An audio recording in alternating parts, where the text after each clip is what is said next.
ये रूप इसको फुकराओं ने, संतों ने, उन फकीरों ने जिन्होंने जिस्म से उड़ा दिया और चली गई उन आसमानों पर, उन लोगों ने जो सूरज और चांद और सितारों का जो दृश्य और जलवा जो होता है, आपको उधर क्या पता चलेगा? सुना दूं तो दम बैठ जाएगा और बता दूं तो यकीन नहीं आएगा, लेकिन दिखा दिया जाए तो यकीन आ जाएगा। तो क्या ये बालू के मैदान में खाली बालू छानने आए? ये बालू नहीं छानने आए, बालू भी छानेंगे और छनाएंगे और उधर भी जाएंगे और इधर भी आएंगे। ऐसे नहीं आए कि आप समझते होंगे कि ऐसे चले आएंगे। ऐसी भान वो चढ़ाई गई, वो अफीम का नफा कि एक दफे भोट के पिला दिया गया। अरे इनको चाय दवा ले जाइए। अभी आपने क्या देखा? हरिद्वार में तो हमने कोई काम नहीं किया, हरिद्वार में तो हमने कोई जल किया नहीं था, लेकिन वहां 10 लाख की उपस्थिति कब? सन 73 में। लेकिन वहां है हरिद्वार के नागरिकों, जो आपने इन 10 लाख आदमियों का स्वागत किया है हरिद्वार के लोगों ने सन 73 में और सद्भाव दिखाया, वो कहने लायक नहीं। तारीफ ही तारीफ उनकी है। हरिद्वार की वो बात सबको याद रहेगी और जन जन का जो प्रेम उमड़ा वो देखने लायक था। और उसके बाद अयोध्या, अयोध्या के बाद अहमदाबाद और अहमदाबाद के बाद काशी और काशी के बाद कहां क्या होगा ये तो आगे आपको। तो वो ये जीवात्मा इस तरह से जिस्म से मौत के पहले, मरने के पहले ये छोड़कर चलती है।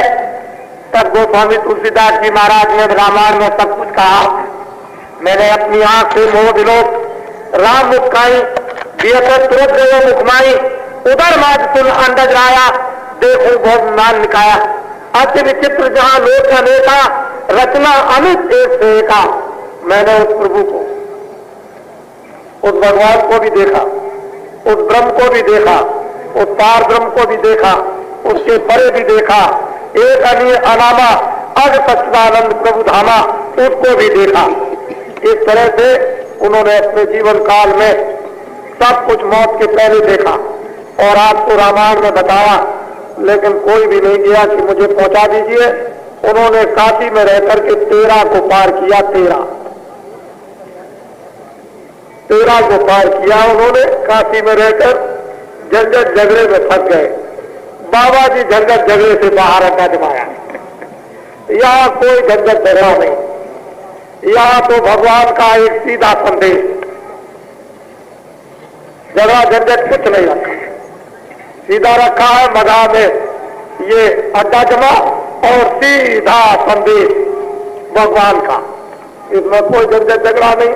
इसलिए ना हमारा कोई समय खराब और न प्रेमियों का समय, हमारा भी समय काम में और प्रेमियों का भी समय, और जो इस मैदान में आएगा उसका भी समय काम में आएगा, समय खराब नहीं होगा। ऐसी जगह पर है, कुछ नहीं है, चौड़ा मैदान है, इतना आदमी है, किसानों का एक भी पेड़ खराब नहीं हो रहा। बिल्कुल बगल में खेती है, कोई भी किसानों का कोई पेड़ खराब नहीं करते हैं। क्यों? कि ये सब समझते हैं कि ये पेड़ मेरे। इस तरह से इतना बड़ा क्यों? तो ये फर्क जीवात्मा ऊपर चली, चढ़ती जाती है, देखती जाती है, चढ़ती जाती।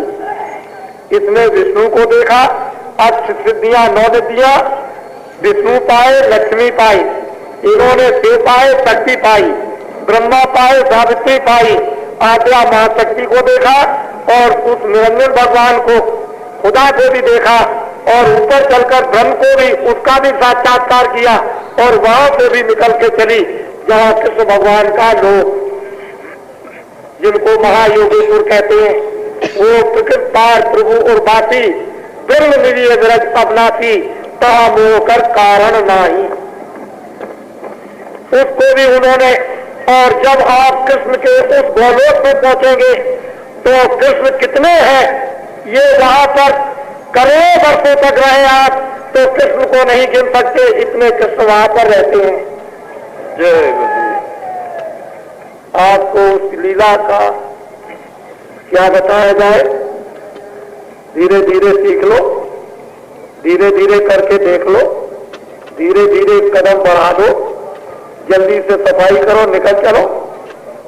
अब क्या है, देर क्यों करो, आंख भी धुला लो, कान भी, दिल दिमाग भी धुला लो, जैसे चाहे रगड़ के घिट पिट करके जड़ी अंजन बूटी ले लो और जल्दी से आंख पर लगाओ नैन अमीय दीर्घ दोष विभंजन। जब जड़ी मिल जाएगी, वो जो महात्मा बना करके रखते हैं, तो अंदर का मैल कट जाएगा, फट से दिमाग ज्ञान चक्षु खुल जाए। देखते चलो, चलते चलो, देखते चलो, चढ़ते चलो, समझ गए। अभी तो आंखों के पीछे है, ऊपर हो जाओ, यहीं से बैठ करके देखो और फिर धीरे धीरे उड़ना शुरू करो और फिर आओ, फिर उड़ो और एकदम ऊपर जाओ, फिर नीचे आओ और फिर उड़े रहो ऊपर में। ये जीवात्मा की चाल है। उधर घर है आपका, इधर घर नहीं, बहुत दिनों के फंसे हुए हो। अब निकल चलो, भावना वक्त है, नहीं तो वो मनकन का घाट है, वहां कितने रोज 24 घंटे भट्टी पर सुलगाए जाते हैं, खाक किए जाते हैं। तो इसलिए खाक होने के पहले ये काम अपना अपना बना लो। बोलो। दसवां द्वार तेज प्रकाश, छोड़े नीचे गगन आकाश। जब ऊपर जाती है तो देखती है कि नीचे बड़े बड़े गगन, बड़े बड़े आकाश, बड़े बड़े ब्रह्मांड, इसको छोड़ के ऊपर ये चढ़ती और देखती। कहते हैं छोड़ दिए जो भी था ब्रह्म और माया का, शिव और शक्ति का, ये सब कुछ नीचे छोड़ दिया और चल पड़ी अपने का। जो ताकत, जो ज्ञान, जो पहचान इसको मिली, वो तो पर्दे से निकल करके ही इसको मिलेगी, नहीं तो माया का जहां तक विस्तार होगा वहां से खींच लाई। अभी तो हमको पता ही नहीं कि माया कहां से खींच करके ले आई और कहां तक साथ जाएगी। उधर जो ये प्रेमी साधना करते हैं, ऐसे ऐसे काले गुरु फरिश्ते हाथों में सलाई और हाथों में क्या क्या लेकर के जहरीले, जो बहुत जब ध्यान लगाए हुए थे तो तमाम सर्प गोजर ये सब दिखाई उनको दे रहे थे। ये जब एक भी इनके सामने आ जाता है तो ऐसी रूह कांपती है। ऐसे उससे बचाने के लिए कोई चाहिए मददगीर, सहायता करने वाला, और कौन हो जो उधर जाता हो वही बचाएगा, उधर नहीं जाएगा तो आपको कौन बचाएगा। उधर तो जाने ही नहीं देते हैं, इसलिए साथ ले लेना किसी को, तब जाओगे। कोई नहीं जाता, पुस्तकें ये बताती हैं बिना साथी के उधर कोई नहीं जा सकता है। ऐसा जाल उसने बिछा रखा है, इधर भी नहीं जा सकते वो किसी जंगल में बिना साथी के। तो वो तो बड़ा कठिन जंगल है, टेढ़ा मेढ़ा है। माया ने इस तरह से जो रचना मिश्रित कर दी है, उसने जीवों को इस तरह से फटाक दिया और कर्मों का विधान बन गया। फंसे पड़े रहो इसमें। हाँ।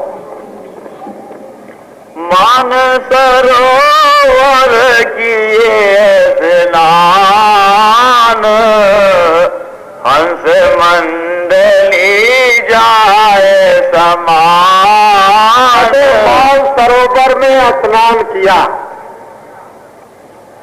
जब मान सरोवर में स्नान किया तो उसमें कितना बड़ा अमृत भरा हुआ है। यहाँ समुद्र, पृथ्वी, आसमान ये सब एक हो जाए कुछ नहीं, सुई की नोक के बराबर भी नहीं। उस मान सरोवर में स्नान करके जीवात्माएं सर्वदा सदैव के लिए छूट गई। जब तक वह त्रिवेणी भी बहती है, इतनी निर्मल धारा त्रिवेणी की बहती है वहां पर कि बालका का एक भी कण नहीं, कहीं गंदा पानी नहीं। करोड़ों मील नीचे चले जाइए, पानी में साफ दिखाई देता, ऐसा स्वच्छ निर्मल पानी नहीं है, वो तो अमृत भरा ये दिखाई देता है। तो मानसरोवर में रूहों ने, जीवात्माओं ने हाथ बने हुए हैं अमृत के खजानों की, उसमें रूहें वो गिजाई और वो मजा और आनंद लेती है कि रूह रसीदा जानती है, कहने में नहीं आता। जीवात्माएं उसे पहचानती है, वैसे बातों के कहने से कुछ नहीं। तो मानसरोवर में स्नान और फिर तब जाकर के उस पार ब्रह्म पिया पद का दर्शन होता है, बिना मानसरोवर स्नान किए हुए नहीं। बोलो। सुन शिखर चढ़ी सूरत घूम, किंगरी सारंगी डाली धूम। कहते हैं कि इतनी किंगरी और सारंगी इतनी रसीली